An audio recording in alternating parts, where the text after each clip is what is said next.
আসসালামু আলাইকুম সম্মানিত ভিউয়ার্স, কেমন আছেন? আমি মোহাম্মদ জাকারিয়া, চিকিৎসক, মোটিভেশন স্পিকার। বিভিন্ন সময় বিভিন্ন রকম স্বাস্থ্য বিষয়ে আলোচনা নিয়ে আসি। আজকেও স্বাস্থ্য বিষয়ে আলোচনা। আজকের আলোচনার বিষয় যে পালং শাকের উপকারিতা। তাহলে এই ভিডিওটা প্রথম থেকে শুরু করে শেষ পর্যন্ত না টেনে শুনবো। প্রথমে একটি লাইক দেব, সাবস্ক্রাইব করব, নোটিফিকেশন অন করব, পেজে ফলো দিব। তাহলে স্বাস্থ্য সম্পর্কে নোটিফিকেশন আপনাদের কাছে পৌঁছে যাবে। তাহলে বন্ধুরা মনোযোগ দিয়ে শুনুন।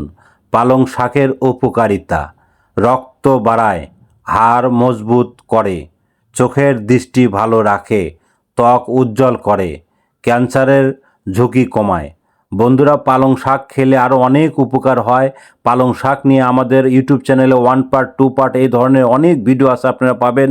আর আমাদের 100 বছর এই বিরাজ মেডিকেলে যে কোনো ধরনের গোপন অসুখ বিসুখ আপনারা চলে আসবেন। তো বন্ধুরা, এতক্ষণ মনোযোগ সহকারে দেখার জন্য সবাইকে থ্যাংক ইউ, সবাইকে ধন্যবাদ।